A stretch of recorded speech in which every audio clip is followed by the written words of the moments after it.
কিয়ামত হয়ে যাবে রে, যেই দিন বাবা এই মাদ্রাসা থাকবে না রে, আলেম থাকবে না, এলেম থাকবে না, উলামায়ে কেরাম থাকবে না।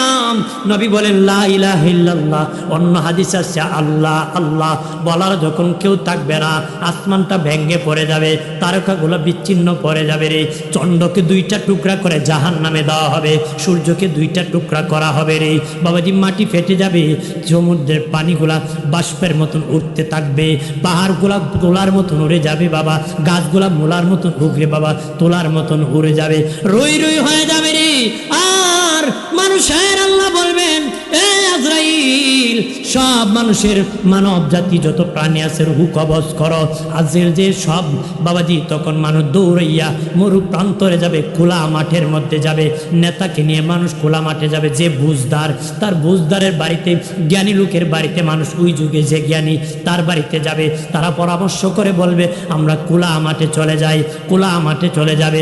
খোলা মাঠে যাওয়ার পরে চতুর্দিকে বাঘ ভাল্লুক দাঁড়াবে বাবাজি, যত প্রাণী আছে মাথার কাছে পাখি আসবে রে, জিন আসবে বাবা। আল্লাহ বলেন সবার রূহ কবজ করো আজরাইল, সব রূহ কবজ করা হবে, মানব জাতীয়, জিন জাতি, পশু পাখি, গরু ভেড়া দুম্বা ছাগল সব রূহ কবজ করা হবে। আজরাইল বলবে মালিক আমরা ফেরেশতারা আছি, আর আপনি আল্লাহ আছেন, আর কেউ নাই। আল্লাহ বলবেন ইসরাফিল, মিকাইল, জিবরাইল, তুমি আজরাইল বাদে বাকি চারজন বাদে বাকি সব ফেরেশতার রূহ কবজ করো, সব ফেরেশতার রূহ কবজ করা হবে। এরপরে আল্লাহ বলবেন তুমি ছাড়া বাকি তিনজনের রূহ কবজ করো, তিনজনের রূহ কবজ করা হবে। আজরাইল বলে মালিক এবার তুমি আর আমি, আর কেহ নাই, আর কেহ নাই গো। আল্লাহ বলবেন আজরাইল এবার তোমার মরণের পালাম, এবার তোমার মরতে হবে। আজরাইল বলবে আল্লাহ আমারও কি মরা লাগবে নাকি? আল্লাহ বলেন হ্যাঁ তোমারও মরা লাগবে, তুমি মরতে হবে। আজরাইল বলে মালিক আমার দিয়ে মরা লাগবে গো, আমি জানতাম না, যদি জানতাম পৃথিবীর কারোর রূহটা কবজ আমি করতাম না, পৃথিবীর কারোর রূহ কবজ আমি করতাম না। আমি যদি জানতাম আমার রূহ কবজ করা হবে, তাহলে পৃথিবীর কারো রূহ আমি আজরাইল কবজ করতাম না। মরণ যন্ত্রণা বড় কঠিন, আমি যদি জানতাম পৃথিবীর কারো রূহ কবজ করতাম না। আল্লাহ তখন হুকুম করবেন আজরাইল মরে যাও, আল্লাহর হুকুমে আজরাইল মরে যাবে। আমার প্রাণের বাবা জিনানি খেয়াল করেন ভালো করে, তখন আল্লাহ আল্লাহ কিছু নাই, সবার রূহ কবজ হয়ে যাবে। তবে বাবা 8টা জিনিস ধ্বংস হবে না। 8টা, কয়টা? 8টা জিনিস ধ্বংস হবে না। আরশ, কুরসি, লৌহ, কলম, জান্নাত, জাহান্নাম, ইসরাফিলের সিংহা, আর মানুষের রূহ। মানুষের কি? আরশ, কুরসি, লৌহ, কলম, জান্নাত, জাহান্নাম, ইসরাফিলের সিংহা আর মানুষের রূহ। ওই 8টা জিনিস ধ্বংস হবে না বাবাজি, ধ্বংস হবে না, সব ধ্বংস হয়ে যাবে রে। আল্লাহ থাকবেন, এই 8টা জিনিস ধ্বংস হবে না রে বাবাজি। খেয়াল করেন ইসরাফিলের সিংহা ধ্বংস হবে না, কিন্তু ইসরাফিল নিজেই ধ্বংস হয়ে যাবে। সিংহা কত বড় জানো নি? সিংহা কত বড় জানো নি রে? নবী বলেন যেদিন মেরাজে গিয়েছি, জিবরিল কয় নবীজি ও মায়ার নবী এটা ইসরাফিলের অফিস গো। নবী বলেন ইসরাফিল বিশাল বড় সিংহা মুখে লাগায় রাখছে। আমি ইসরাফিলকে সালাম দিলাম, ইসরাফিল জবাব দেয় না, একবার দিছি দেয় না, দুবার দিছি দেয় না, 3বার দিছি দেয় না। নবী কয় ইসরাফিল আমি জানি তুমি কেন উত্তর দিতেছ না, তুমি আল্লাহর হুকুমের অপেক্ষা আছো, কখন হুকুম করবে আল্লাহর বাঁশি বাজায় দিবা। আমি যদি উত্তর দাও তুমি আমার সালামের, তাহলে এই সময় হুকুম করলে হয়তো দেরি হতে পারে, এই জন্য তুমি সিংহা সরাও না। তবে শুনে নাও রে ইসরাফিল, বাড়িওয়ালা বাড়িতে মেহমান দাওয়াত দিই, বাড়ি ঘর ভাঙ্গে না। বাড়িওয়ালা মেহমান বাড়িতে দাওয়াত দিয়ে বাড়ি ঘর ভাঙ্গে না। আমি নবী ইচ্ছা করে আসি নাই, আল্লাহ আমাকে দাওয়াত করে এনেছে, নিশ্চিত আজকে বাড়ি ঘর ভাঙ্গার জন্য আল্লাহ অর্ডার করবে না রে। সুবহানাল্লাহ। ইসরাফিলের সিংহা কত বড়?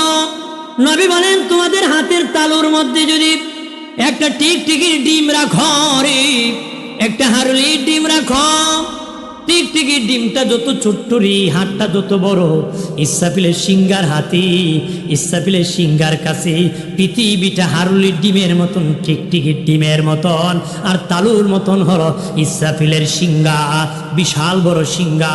ওই সিংহার ভিতরে প্রত্যেকের নামে আসন আছে, আমারও আছে, আপনারও আছে। প্রত্যেকের রুহু থাকবে সিংহার ভিতরে। ওই রুহু ধ্বংস হবে না, ওই রুহু ইসরাফিলের সিংহার ভিতরে প্রত্যেকের নামে আসন আছে বাবা, সিদ্রি আছে, সে আসনের মধ্যে রুহু থাকবে। বিশাল বড় সিংহারে বাবাজি একাধারে 40,000 বছর পর্যন্ত আমার আল্লাহ বৃষ্টি নাজিল করবে। একাধারে 40,000 বছর পর্যন্ত বৃষ্টি নাজিল করবে। এই বৃষ্টির দ্বারা পৃথিবী সমতল করবে আল্লাহ, আর কবরে মানুষের দেহ গঠন করবে। এই বৃষ্টির দ্বারা আমার আল্লাহ পাহাড় পর্বত নদী নালাম সব বাবা সমান করবে রে। পৃথিবীতে যত সাগর আছে, যত নদী আছে, যত পাহাড় আছে, সামাম পৃথিবী মিলে একটা ময়দান হবে, হাসরের মাঠ। 40,000 বছর বৃষ্টির দ্বারা আল্লাহ সমান করবে আর মানুষের দেহ গঠন করবে। এরপর আল্লাহ সব ফিরিস্তা বানাবে, ইসরাফিল বানাবে। তখন ইসরাফিলকে বলবি, ইসরাফিল বাঁশি বাজাও, আমি হাসরের মাঠ কায়েম করে দিব। এক ফু দিয়ে সব ধ্বংস হবে। দ্বিতীয় সিংহার ফুয়ে বিচার শুরু হবে। দ্বিতীয় সিংহার ফু কি? বিচার শুরু হবে। ভাই আমার খেয়াল করেন, যে যে কবরে আছে, যে যে জায়গায় রাখা হবে, সেখান থেকে তার দেহ গঠন করা হবে। আল্লাহু আকবার বলেন না, দেহ গঠন করা হবে রে বাবা। বলতে পারেন হুজুর কিভাবে আমাকে আপনাকে বানাবে? আল্লাহ প্রথম যে জায়গায় অস্তিত্ব নাই বানাইছে, এখন তো অস্তিত্ব আছে, বানানো আরো সহজ হয়ে যাবে। আল্লাহর জন্য কোনো সময় সহজ কঠিন না বাবা, আল্লাহর জন্য সব সহজ। বলতে দেরি হতে দেরি হবে না রে। আমরা তো স্বাভাবিকভাবে প্রথম কাজ করতে কঠিন হয়, এটি দ্বিতীয়বার সহজ হয়। আর আল্লাহ প্রথমেই বানাই লিছেন আল্লাহ, এখন তো আর বানানো কোনো কঠিন না। আল্লাহর জন্য তো কোনো কঠিন শব্দ পারি না, কোনো শব্দ চলে না, অসম্ভব কোনো শব্দ। আল্লাহ সুবহান এটার থেকে পবিত্র, এটার থেকে কি পবিত্র না, পারবো না, এটার থেকে আল্লাহ কি পবিত্র। ভাইরা আমার খেয়াল করেন, ইব্রাহিম আলাইহিস সালাম রাস্তা দিয়ে যেতেছেন, দেখেন একটা প্রাণীকে বিভিন্ন প্রাণীরা বিভক্ত করে খাইতেছে, টেনে হেসড়ে। কেউ বাবা মাথা খাইতেছে, কেউ পা খেতেছে, পিছনের পা, কেউ সামনের পা। ইব্রাহিম নবী বলে, আল্লাহ ও মালিক, ওই প্রাণী তো কিয়ামতের দিন তুমি দাঁড় করাইবা গো। কেমনে গো তুমি তারে দাঁড় করাইবা? তারা তো বিভিন্ন প্রাণীরা খেয়ে ফেলছে। আল্লাহ বলেন, হ্যাঁ ইব্রাহিম, তুমি কি বিশ্বাস করো না রে? ইব্রাহিম আলাইহিস সালাম বলে, আল্লাহ আমি বিশ্বাস করি, তবে গো আল্লাহ যদি দেখাই তারও ভালো হতো। আল্লাহ 4টা পাখি দিয়েছেন ইব্রাহিম নবীকে, বললেন 4টা পাখি জবাই করো, চামড়া ছিলাও, গুস্তগুলা তুমি নাও, নিয়ে 4টা পাখির গুস্তকে রুই রুই করো, আটার কায়ের মতন একত্র করে মিশ্রিত করো। 4টা পাখির গুস্তকে রুই করে বাবা আটার কায়ের মতন মিশ্রিত করা হয়েছে, একত্র করা হয়েছে, বান্টিশ করা হয়েছে। আল্লাহ বলেন এখন আবার 4টা ভাগ করো। ইব্রাহিম নবী 4টা ভাগ করছে। আল্লাহ বলেন 4টা ভাগ 4টা পাহাড়ের মধ্যে তুমি রাখো। আল্লাহু আকবার করো। আল্লাহ বলেন, ইব্রাহিম তুমি 4টা ভাগ 4টা পাহাড়ের মধ্যে রাখো। 4টা ভাগ 4টা পাহাড়ে রাখা হলো। আল্লাহকে, ইব্রাহিম এবার কোন পাখি বানাবা? যেই পাখি বানাবা ওই পাখির নাম ধরে তুমি ডাক দাও। ইব্রাহিম নবী ডাক দিয়েছে 4 পাহাড় থেকে, ওই পাখির 4 পাহাড় থেকে তার অংশগুলা পাহাড় থেকে দৌড়ে আসিয়া একত্র হয়ে জোড়া লেগে আগের মতন পাখি হতে দেরি হয় নাই। যেখানে বিচ্ছিন্ন হও না কেন, আল্লাহ জোড়া লাগাইয়া একত্র করবে, আগুন দিয়ে ফুলে সারকার করে দিবেন। ওইখান থেকে আল্লাহ কিয়ামতে দাঁড় করা। এখান থেকে আল্লাহ কি ভাগার কোনো সুযোগ? চতুর্দিকে আসমান খই যাইবে উসমান, বাগবার কোনো ফল নাই। যদি হইলে ভালো লাগে না, আল্লাহর জমিন আল্লাহ কয় ভাগ, আমার জমিন সার, খই যাইবা। আল্লাহ কয় কোথায় যাবে? যেখানে যাবে এখানেও আমার জমি। সুবহানাল্লাহ। ভাইরা আমার খেয়াল করেন, ও বাবাজি আল্লাহ বলেন ইসরাফিল বাঁশি বাজাও। ইসরাফিল আলাইহিস সালাম বাঁশি না বাজায় খুব আল্লাহ আপনার বন্ধু হাবিবুল্লাহ মুহাম্মাদুর রাসূলুল্লাহ রওজা মুবারকে আছেন। আমি যখন বাঁশি বাজাবো গো, বিকট আওয়াজ করবে, ধারা উপধারা হবে, 6 মাস পর্যন্ত আওয়াজ চলতে থাকবে গো আল্লাহ। ওই আওয়াজ শুনলে নবী রওজা থেকে রাগ করতে পারেন, গুসা করতে পারেন। ও আল্লাহ, আপনার হাবিব মুহাম্মাদুর রাসূলুল্লাহকে আগে রওজা থেকে উঠান, তারপরে আমি বাঁশি বাজাবো। আল্লাহ বলেন জিবরিল যাও, 70,000 ফেরেশতা নিয়ে আমার বন্ধুর কাছে যাও। 70,000 ফেরেশতা নিয়ে জিবরিল রওনা করবে। আল্লাহ বলে জিবরিল বলবে ইয়া ওগো আল্লাহ, নবীর রওজা কোন দিকে? আল্লাহ বলবেন ওই সুজা বরাবর যাও, যে দেখবেন নূরের বাতি জ্বলতেছে, এখানে আমার নূরের নবীর রওজা। জিবরাইল যাও যাও, আমি আল্লাহর সালাম খানি দিও, আর বলিও মাকাম মাহমুদের দাওয়াত আমি আল্লাহ করছি।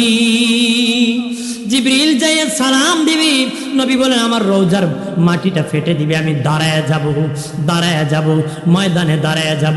আম্মা জান আয়েশাকে নবী বলেছেন, আয়েশা হাসর দিন সব মানুষ উলঙ্গ দাঁড়াবে, নারীরা উলঙ্গ দাঁড়াবে, পুরুষরা উলঙ্গ দাঁড়াবে, নবীগণ উলঙ্গ দাঁড়াবে, সাহাবীরা উলঙ্গ দাঁড়াবে, ওলিয়া আল্লাহরা উলঙ্গ দাঁড়াবে, সবাই উলঙ্গ দাঁড়াবে। আম্মা জান আয়েশা শুনিয়া বিনায়া চোখের পানি ছেড়ে কান্না করতেছি। নবীজি ও আমার নবী, আমি আয়েশার বড় শরম রাখতেছি, ওই দিন কেমনে গো আমি উলঙ্গ হয়ে দাঁড়াবো? নবীজি এই দিন কেমনে আমি উলঙ্গ দাঁড়াবো? নারী পুরুষ বুঝি সবাই ওলি আল্লাহর উলঙ্গ দাঁড়াবে, আমি আয়েশার বড় লজ্জা রাখতেছি। নবী বলেন আয়েশা লজ্জাবোধ করিও না, সেদিন সবাই উলঙ্গ দাঁড়াবে, কিন্তু কেউ কারো দিকে তাকাইবার সময় পাবে না। 50,000 বছর চলে যাবে, নিজেদের আমলের জন্য পেরেশানি করবি, ঘেমে যাবে। কারো কোমর হাঁটু পর্যন্ত পানি হবে, কোমর পর্যন্ত হবে, সিনা পর্যন্ত হবে, গলা পর্যন্ত হবে। কেউ আবার নিজের ঘামের পানিতে সাঁতার কাটতে থাকবে, ভয়ঙ্কর হাসরের মাঠ হবে রে। নবী বলেন আয়েশা সেদিন কেউ কারো দিকে তাকাইবার সময় পাবে না। আম্মা জান আয়েশা বলে নবীজি গো সেদিন কি আপনি রাসূলুল্লাহ নাকি উলঙ্গ দাঁড়াবেন? নবী কয় না না না আয়েশা আমি উলঙ্গ দাঁড়াবো না, সব নবীরা উলঙ্গ দাঁড়াবে, সাহাবীরা উলঙ্গ দাঁড়াবে, নারী পুরুষ উলঙ্গ দাঁড়াবে, ওলিয়া আল্লাহরা উলঙ্গ দাঁড়াবে, আমার উম্মতরা সব উলঙ্গ দাঁড়াবে, কিন্তু আমি রাসূলুল্লাহ কাপড় পরে দাঁড়াবো। আম্মা জান আয়েশা বলেন ও নবী কি পরে দাঁড়াবেন? নবী কয় আয়েশা আমি হায়াতুন নবী, আমার কাফনের কাপড় হায়াতের কাপড়, আমি কিয়ামতের দিন আমার কাফনের কাপড় পরে দাঁড়ায় যাব। যখন নবীজি দাঁড়াবেন, জিবরিল আমিন তাকাবেন নবীর দিকে, নবী ডানে বামে সামনে পিছনে তাকাবেন, দেখবেন ময়দান খালি, কোনো মানুষ নাই। নবী বলবেন জিবরাইল মনে হয় বিচার শেষ হয়ে গেছে, আমার মনে হয় শেষে উঠাই সরি। জিবরিল কয় নবীজি আপনি ওঠার আগে কোনো নবী রওজা থেকে উঠে নাই, কবর থেকে উঠে নাই।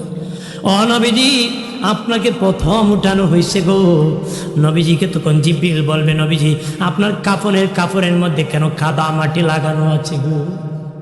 মায়া নবীজি আপনার কাপড়ের মধ্যে এই কাদা মাটি কি? নবী বলবেন জিবরাইল আমি যখন দুনিয়ায় ছিলাম উম্মতের জন্য কান্না করছি, রওজা মুবারকে যেদিন শুইছি উম্মতের গুনাহ দেখে কানতে আমার রওজার মাটি কাদা হয়ে গেছে রে। আমার এই কাদা মাটি আমার কাফনে লেগে গেছে রে। আল্লাহর ওলি মনসুর হাল্লাজ স্বপ্নে দেখে নবীর রওজা পানির উপর ভাসতেছে। নবীকে বলে নবী পানির উপর কেন ভাসতেছে গো? নবী বলেন মনসুর দুনিয়া খেয়েছি, কবরে কানতে আমার রওজা সাগর হয়ে গেছে। আল্লাহর ওলি মনসুর হাল্লাজ ঘুম থেকে উঠে বাজারে ঘুরে আর গান গায়, কয় কান্দায় না নবীকে, কান্দায় না নবীকে দাইলে দেরি হবে না রে। আমরা তো স্বাভাবিকভাবে প্রথম কাজ করতে কঠিন হয়, এটি দ্বিতীয়বার সহজ হয়। আর আল্লাহ প্রথমেই বানাই লিছেন আল্লাহ, এখন তো আর বানানো কোনো কঠিন না। আল্লাহর জন্য তো কোনো কঠিন শব্দ পারি না, কোনো শব্দ চলে না, অসম্ভব কোনো শব্দ। আল্লাহ সুবহান এটার থেকে পবিত্র, এটার থেকে কি পবিত্র না, পারবো না এটার থেকে আল্লাহ দেরি হবে না রে। আমরা তো স্বাভাবিকভাবে প্রথম কাজ করতে কঠিন হয়, এটি দ্বিতীয়বার সহজ হয়। আর আল্লাহ প্রথমেই বানাই লিছেন আল্লাহ, এখন তো আর বানানো কোনো কঠিন না। আল্লাহর জন্য তো কোনো কঠিন শব্দ পারি না, কোনো শব্দ চলে না, অসম্ভব কোনো শব্দ। আল্লাহ সুবহান এটার থেকে পবিত্র, এটার থেকে কি পবিত্র না, দেরি হবে না রে। আমরা তো স্বাভাবিকভাবে প্রথম কাজ করতে কঠিন হয়, এটি দ্বিতীয়বার সহজ হয়। আর আল্লাহ প্রথমেই বানাই লিছেন আল্লাহ, এখন তো আর বানানো কোনো কঠিন না। আল্লাহর জন্য তো কোনো কঠিন শব্দ পারি না, কোনো শব্দ চলে না, অসম্ভব কোনো শব্দ। আল্লাহ সুবহান এটার থেকে পবিত্র, এটার থেকে কি পবিত্র না, পারবো না এটার থেকে আল্লাহ কি দেরি হবে না রে। আমরা তো স্বাভাবিকভাবে প্রথম কাজ করতে কঠিন হয়, এটি দ্বিতীয়বার সহজ হয়। আর আল্লাহ প্রথমেই বানাই লিছেন আল্লাহ, এখন তো আর বানানো কোনো কঠিন না। আল্লাহর জন্য তো কোনো কঠিন শব্দ পারি না, কোনো শব্দ চলে না, অসম্ভব কোনো শব্দ। আল্লাহ সুবহান এটার থেকে পবিত্র, এটার থেকে কি পবিত্র না, দেরি হবে না রে। আমরা তো স্বাভাবিকভাবে প্রথম কাজ করতে কঠিন হয়, এটি দ্বিতীয়বার সহজ হয়। আর আল্লাহ প্রথমেই বানাই লিছেন আল্লাহ, এখন তো আর বানানো কোনো কঠিন না। আল্লাহর জন্য তো কোনো কঠিন শব্দ দেরি হবে না রে। আমরা তো স্বাভাবিকভাবে প্রথম কাজ করতে কঠিন হয়, এটি দ্বিতীয়বার সহজ হয়। আর আল্লাহ প্রথমেই বানাই লিছেন আল্লাহ, এখন তো আর বানানো কোনো কঠিন না। আল্লাহর জন্য তো কোনো কঠিন শব্দ। আমরা একাই হব আশিকাতা। আজকে উম্মত গুরুত্বপূর্ণ জায়গায় সাইনবোর্ড লাগিয়ে রাখছে, ছেলে হোক মেয়ে হোক দুটি সন্তান যথেষ্ট, একটা হইলে বাড়াও। কথা হয় না, লাগাইছি কিনা? নবীজি বলেন, আমার উম্মতেরা, তোমরা ওই পরিবারে বিয়ে করবা যেই পরিবারের বিয়ে করলে ছেলে সন্তান বেশি হয়, ওই পরিবারে তোমরা বিয়ে করবা। তোদের ছেলে মেয়ে বেশি হলে আমি রাসূলুল্লাহর উম্মত বেশি হবে, আমার উম্মত বেশি হলে কিয়ামতের দিন আমি বেশি সম্মানিত হব। আর উম্মতে খুঁজে এখন একলা ফুরি খার আছে, মৌলিবাজার বাসা আছে, কথা হয় না, খুঁজে কিনা ও বিয়া করে যদি লাগিয়া যায়। এবারে শ্বশুর তো কষ্ট করে একলাগুলো পাইছি, এ একলাও হারে না, শেষে নির্বংশ হইয়া যায়। কি বংশ হইয়া যায়? নির্বংশ হয়ে যায়। খেয়াল করতে হবে। অনেকে বলে কি খাওয়াইব, তোমার বাবা তোমার কি খাওয়াইছিল? আগে 1 জমিতে 5-6 মণ ধান হইতো, এখন 20-25 মণ ধান। কথা হয় না। আগে মানুষ এক মুরুখ দিয়েও বিয়া সারত, এখন ছাগল দেয়, সাগরনা দেয়। কথা হয় না। কত দেগুস্ত খানি, তালু ইটা খায় না, ভেয়া ইটা খায়, গোড়ার ডিম খায়। কথা হয় না। রিজিক বাড়ছে না কমছে? বাড়ছে। রিজিকের মালিককে মানুষ পাঠানোর 40 বছর আগে তার রিজিকের ব্যবস্থা করে কে? আল্লাহ করে। আল্লাহু আলিউল্লাযিনা আমানু। মুসলমানের উকিল কে? আমাদের গার্জেন কে? আল্লাহ। আমাদের গার্জেন আল্লাহ। আমাদেরকে উপবাস আল্লাহ রাখবে, রিজিকের ব্যবস্থা করে। ভাই আমার খেয়াল করেন, শেষ দিকে এসে গিয়েছি। নবী বলেন আমার উম্মত আশিকাতার হবে। আমাদের আয়েশা বলে, নবীজি ও আমার নবী, উম্মতকে আপনার কেমনে আপনি চিনবেন? উম্মতকে কেমনে চিনবেন? নবী বলেন, আয়েশা 3টা পরিচয় আমার উম্মতকে চিনব।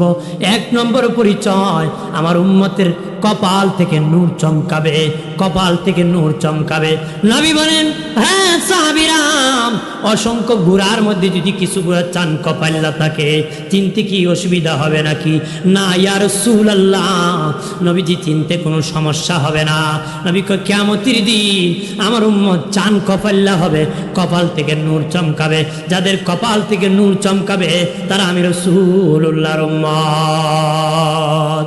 2 নম্বর পরিচয়, নবী বলেন আমার উম্মতের আমল আমার ডান হাতে হবে। আল্লাহু আকবার বলেন না, ডান হাতে হবে।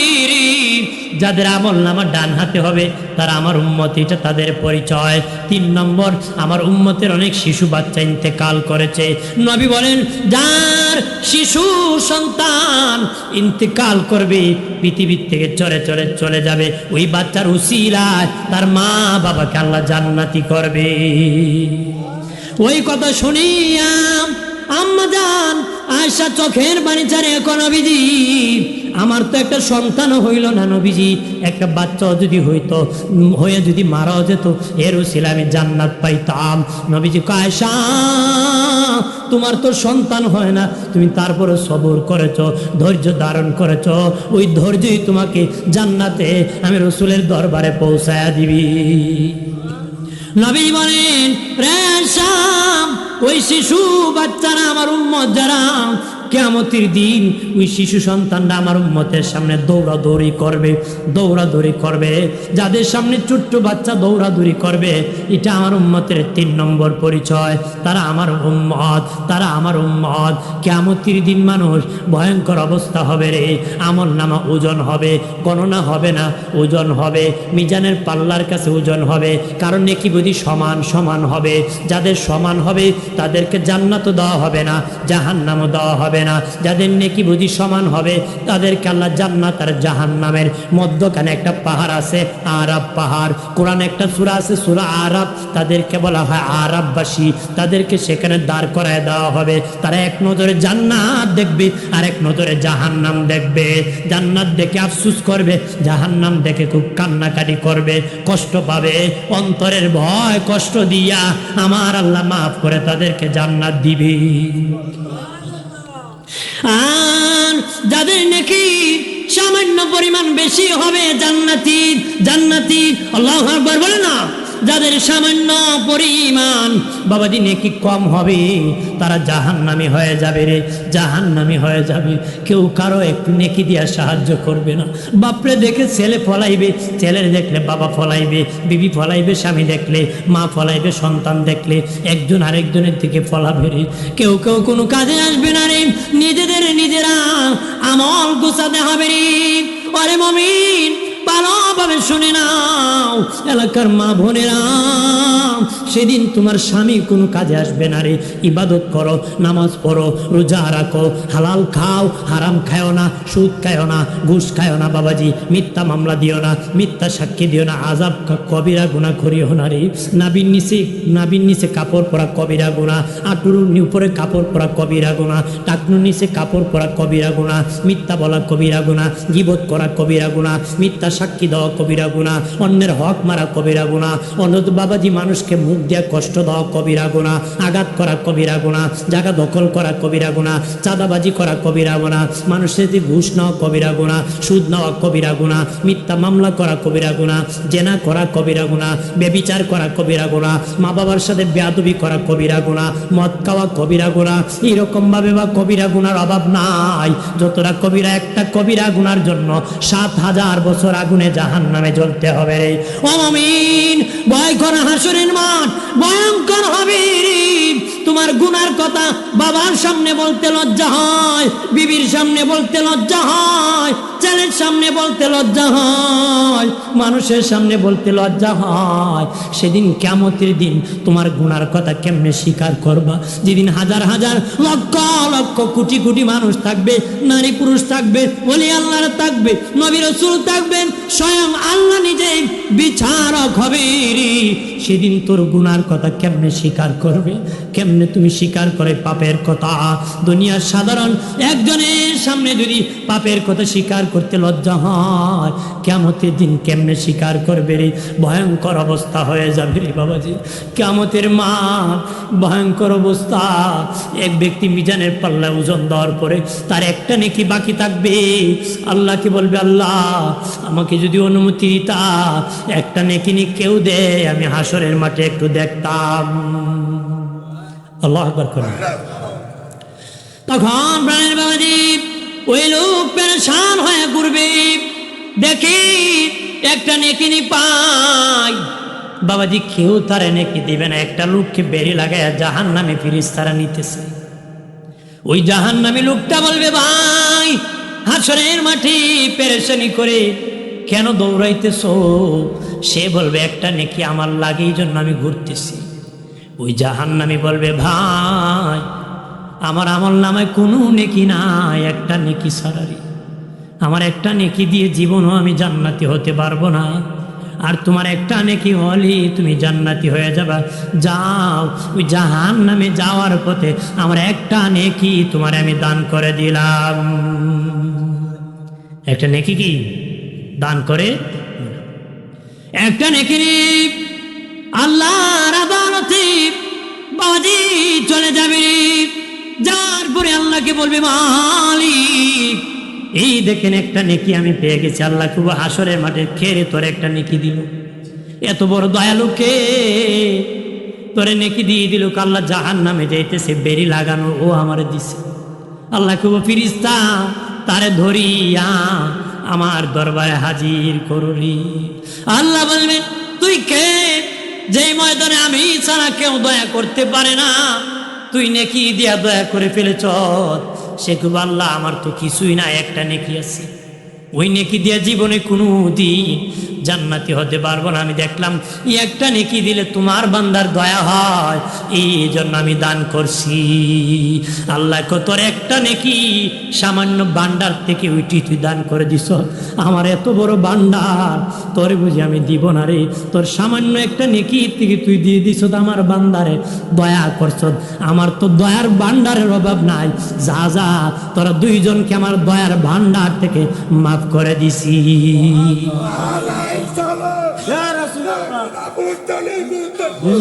ভাইরা আমার খেয়াল করেন ভালোভাবে বাদি, আমলের বাহাদুরি দেখাই আবার জান্নাতে যাওয়া যাবে না। যদি আল্লাহ না দয়া করে, নবী যদি সুপারিশ না করে, কথা বলেন না, নবী যদি সুপারিশ না করে, আল্লাহ যদি দয়া না করে, জান্নাত পাওয়া যাবে না। এক লোক বনি ইসরাইলের 500 বছর ইবাদত করছে। এটি শেষ কথা, 500 বছর ইবাদত করছে। যার আমল নামায় কোনো গুনাহ নাই রে, আল্লাহ বলবেন আমার দয়া তোমার জান্নাত দিলাম।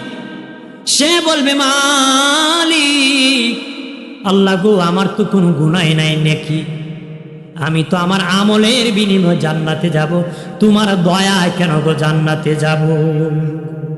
আল্লাহ বলবেন, রে বান্দা তোর আমি চোখ দিছি, কান দিছি, হাত দিছি, পা দিছি, জবান দিছি, 500 বছর তুই ইবাদত করেছ। বল 500 বছর ইবাদত কোন ব্যক্তিরে দিলে তোর 2টা চক্ষু লাগাইয়া দিবি? 2টা চক্ষু তোরে দিবে। 500 বছরে ইবাদত দিলে তোর 2টা চক্ষু দিবে।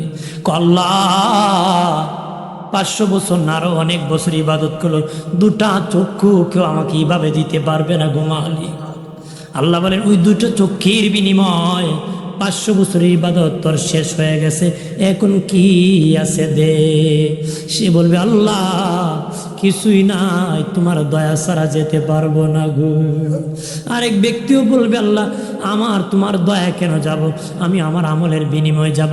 আল্লাহ ফিরিস্তাদের বলবেন, তুই বেরি লাগায় জাহান্নামের দিকে টান। জাহান্নামের দিকে যখন যাবে, জাহান্নামের আগুনের তাপে তার গলা ভিতর শুকায় যাবে। সে বলবে, হ্যাঁ ফিরিস্তা, 1 গ্লাস পানি দাও, আমি পান করবো রে। ফিরিস্তারা বলে, পানির দাম আছে, এমনি দেওয়া যাবে না। জীবনে যত নেকি আছে সব নেকি যদি দিয়ে দাও, 1 গ্লাস পানি দেওয়া যাবে। সে বলবে, যাও ঠিক আছে, নেকি দিয়ে দিলাম, আমাকে পানি দাও, আমি জীবন বাঁচাই। আল্লাহর খুব আল্লাহ, এক গ্লাস পানির বিনিময়ে সব শেষ হয়ে গেছে, আর কিছু নাই, তোমার দয়া লাগবে। আপনি যদি কোন আমি 70 বছর জামাতে নামাজ পড়ছি, এর বিনিময়ে জান্নাত চাই। আল্লাহ যদি কয় সকালবেলা রুটি খাইতে পানি খেয়েছিলে কেমন লাগছিল, খুব ভেরি টেস্টি, ভালো লাগছিল। আল্লাহ পানি না দিলে কেমন হইতো, রুটি মুটি আটকে যাইতো। আল্লাহ কব ওই দিন আমি 5 করছি, আটকাইছি না, এর বিনিময়ে সব শেষ, এখন কি আছে দে, দিতে পারবেন? আল্লাহ যদি দয়া করে, মা আল্লাহ কবুল করো, বলে আমি আসেন সালাম জানাই নবী।